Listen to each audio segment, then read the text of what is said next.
அதை தன்னுடைய பாக்கெட்ல பத்திரமா வச்சுக்கிட்டான். அந்த நேரத்துல ஒரு பிராணி அவனை முறைச்சு பாக்கிறத பார்த்து அவன் திரும்பி ஓடுனான். என்னால அதை கண்டுபிடிக்க முடியல ஹக்கீம். ஹக்கீம், நீ எங்க போன? சிந்துபாத், அங்க பாரு. ஹக்கீம், சீக்கிரமா படகுக்கு போ.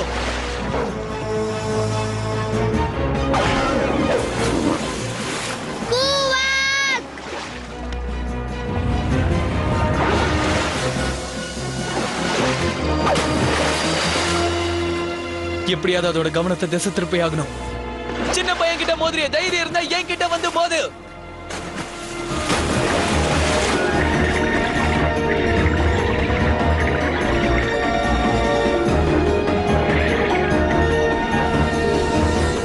அந்த ஆக்டோபஸ் மலையை பேர்த்து எடுத்தது. அந்த இடத்துல ஒரு மிகப்பெரிய பள்ளம் உண்டாச்சு. அந்த இடத்துல ஒரு சுழல் காத்து உருவாச்சு. எதையும் பொருட்படுத்தாத அந்த ஆக்டோபஸ் சிந்துபாத்தை விடவே இல்லை.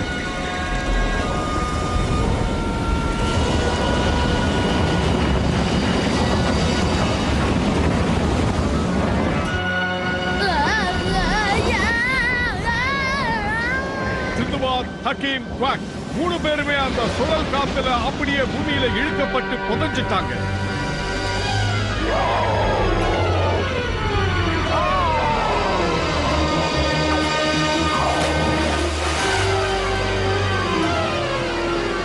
ரொம்ப கஷ்டப்பட்ட சிந்துபாத், ஹக்கீம், குவாக் 3 பேருமே ஒரு விசித்திரமான புது இடத்துக்கு வந்து சேர்ந்தாங்க.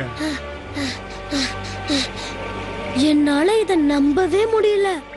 இப்ப நாம எங்க இருக்கோம்? எங்க இருந்தா உனக்கு என்ன? ஒரு வழியா அதுகிட்ட இருந்து தப்பிச்சிடல, அதுவே நமக்கு போதும். எனக்கு என்னமோ இத பார்த்தா ஒரு பெரிய கிணறு மாதிரி தோணுது. ஆனா இங்க இருந்து நம்ம எப்படி வெளியே போறது? குவாக்குக்கு வழி தெரிஞ்சிருச்சுன்னு நினைக்கிறேன். அப்படின்னா வா, நாமளும் அதை பின்தொடர்வோம்.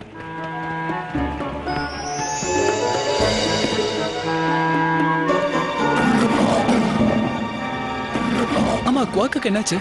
அது கண்ணுக்கு ஏதாவது ஆபத்து தெரிஞ்சிருக்கும். அதோ அந்த ஆபத்துகள் வருது. ஓ, இந்த கடலுக்கடியில வித்தியாசமான மிருகங்கள்லாம் இருக்கு. இது எந்த வகையை சேர்ந்ததா இருக்கும்?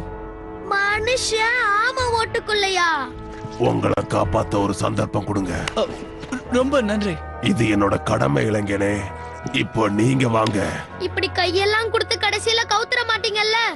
தயவு செஞ்சு பயப்படாம வாங்க. எந்த ஆபத்தும் இல்ல. நாங்க அக்வாட்டிகா நகரவாசிகள். நாங்க கொஞ்சம் வித்தியாசமா இருப்போம்.